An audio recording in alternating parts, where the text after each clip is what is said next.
Saigon bol premenovaný na Ho Chi Minhovo mesto júla 1976. Mesto bolo pomenované na počesť Ho Chi Minha, vodcu a prvého prezidenta Severného Vietnamu. Premenovanie nastalo po zjednotení krajiny po víťazstve a konci vietnamskej vojny. Zmena názvu mala vymazať koloniálnu minulosť spojenú s Francúzskom a éru Južného Vietnamu. Hoci je oficiálny názov Ho Chi Minh City, meno Saigon sa stále bežne používa v neformálnom styku.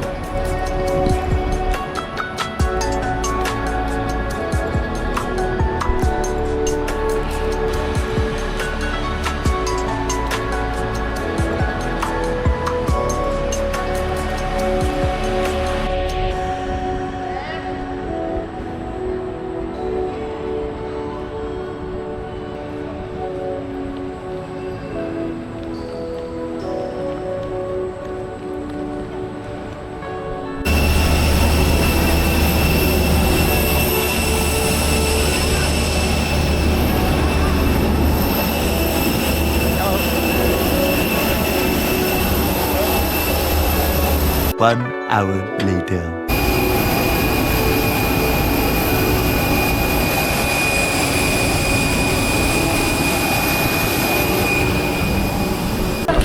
A už vidím tam, místo Tomáš, železka. Kde je ukáž? Aha. Podpísať želatý službu. That's my nephew and driver. This is my brother and girlfriend. My fucking brother. Máme osobného taxikára, biznis.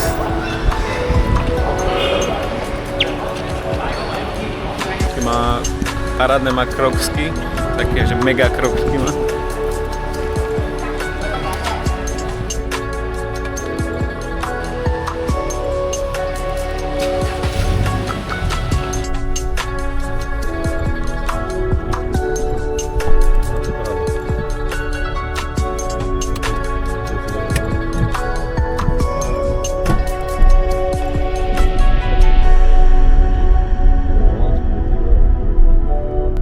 Majú semafory.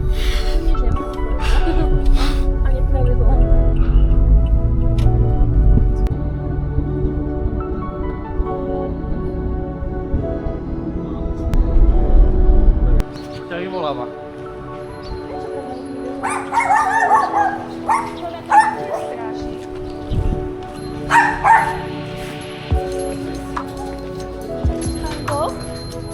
Mango chceš?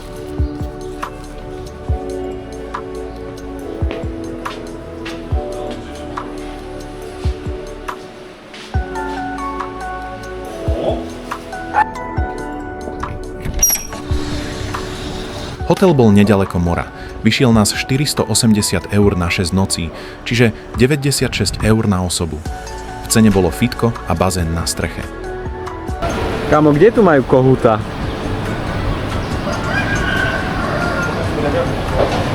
Ale chápeš, normálne tu počuť kohúta.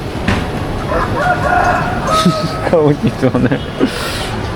Kýkajú. Za to tak, kde pri autobus? Jak v Nemecku, keby sme boli. Ja, tam som myslel, čo ono, že si No. Viackrát sa nám stalo, že nám do bytu vbehli gekony, maličké jašteričky.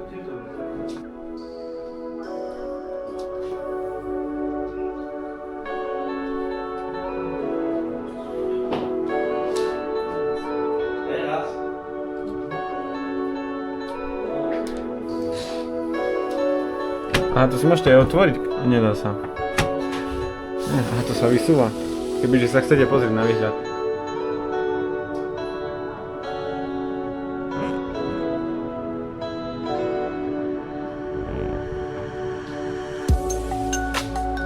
Ja Lenka sa bojí až 4, že máme zatvoriť okno. Ja, že mokré tam je dačo?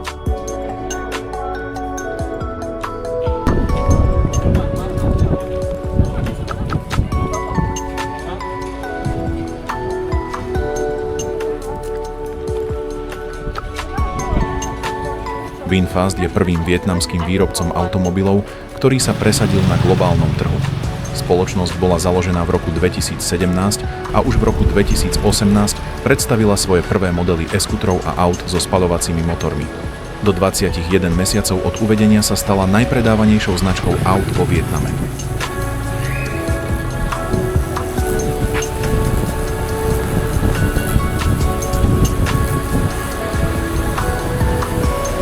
Budovy vo Vietname sú častokrát veľmi úzke a vysoké, známe ako štíhle tubusové domy.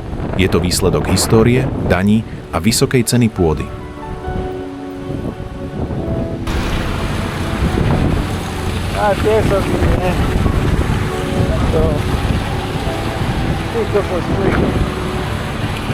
Daň z nehnuteľnosti počas francúzskej koloniálnej éry sa z budovy často vypočítavala podľa šírky priečelia strany smerujúcej do ulice.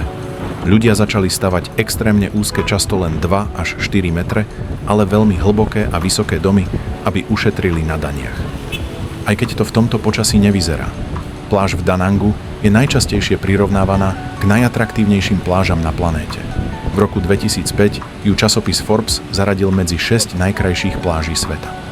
Toto prirovnanie si vyslúžila vďaka kombinácii jemného bieleho piesku, miernych vln vhodných na športy, celoročne teplej vode a výbornej dostupnosti z centra mesta.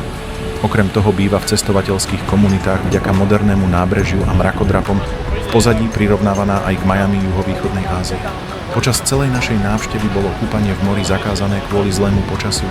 Voda bola však veľmi príjemná. Vo vietnamskej kuchyni je základom ryža, či už samotná ryža alebo ryžový papier a rezance. Čerstvý koriander, meta, thajská bazalka a citrónová tráva sú prítomné takmer v každom tanieri. Ale tu žijú vo Vietname baranina. Nie. Kde žijú? A kde žijú?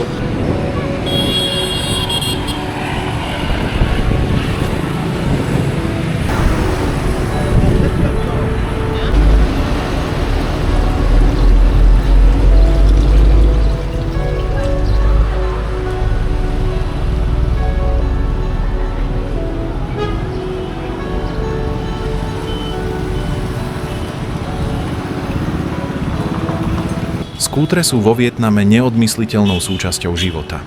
Krajina má jeden z najvyšších počtov motocyklov na obyvateľa na svete. Na približne 100 miliónov ľudí pripadá viac ako 77 miliónov registrovaných motoriek. Prenajať si ich viete takmer kdekoľvek.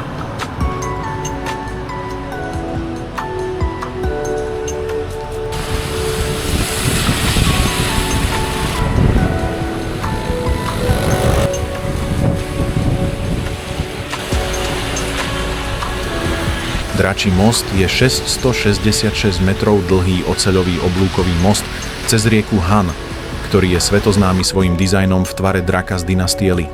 Najväčšou atrakciou je víkendová show od piatka do nedele, počas ktorej drak chrlí oheň a vodu asi 15 minút o 9. večer.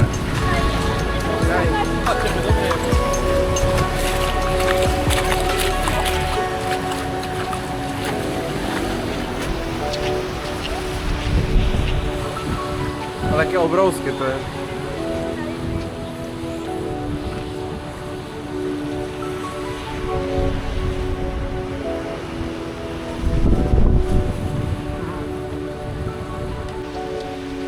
Oceľová konštrukcia váži takmer 9000 tón a drak je vpletený priamo do nosného systému oblúkov, čo z neho robí jeden z najväčších oceľových drakov na svete.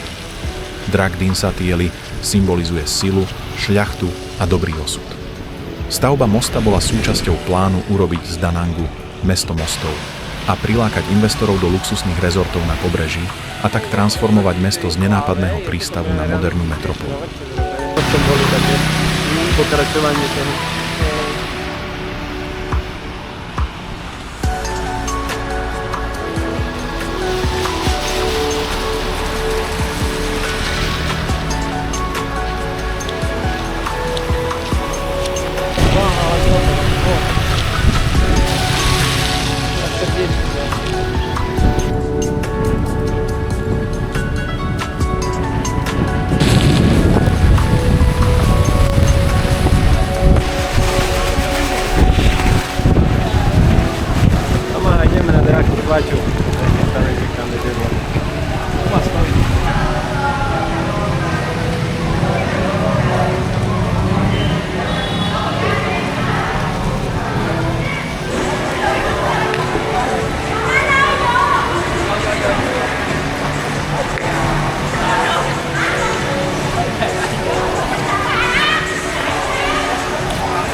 máme Teletubbies.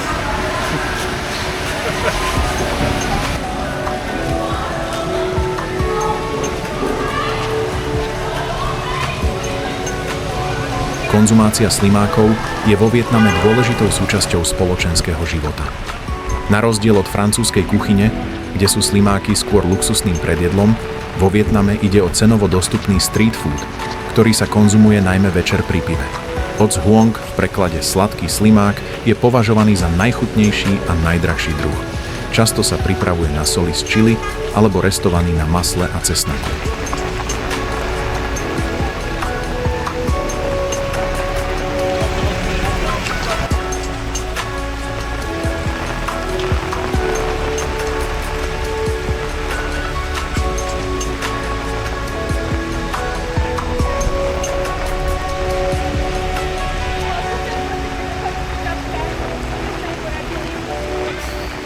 Permia.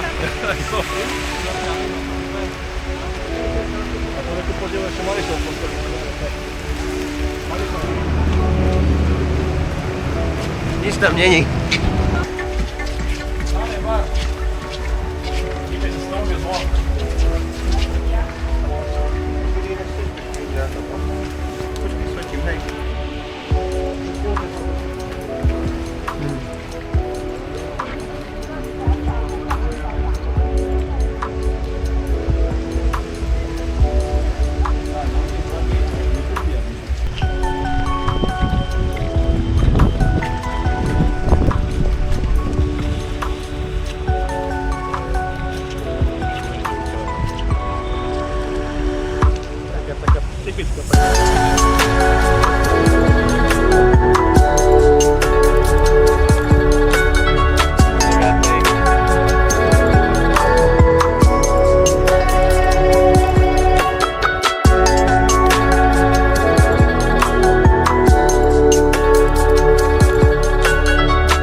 Nakladaný ženšen je vo Vietname vnímaný ako tekuté zdravie. Najčastejšie ho nájdete v dvoch podobách. V mede alebo v alkohole.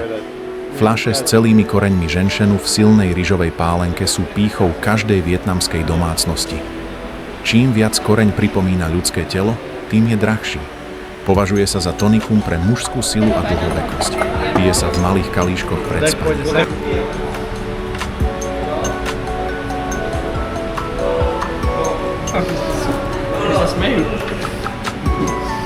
Polievka pho je považovaná za národné jedlo Vietnamu a symbol jeho kulinárskej kultúry. Ide o aromatickú polievku, ktorej základom je číry vývar, ploché ryžové rezance a tenké plátky mäsa. Romantická večera.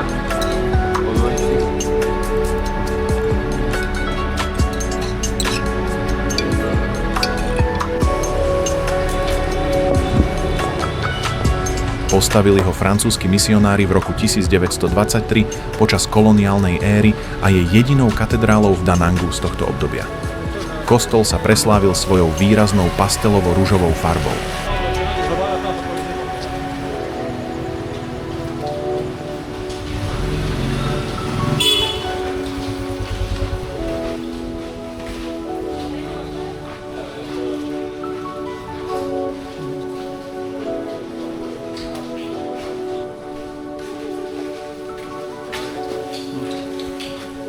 Debil Charlie.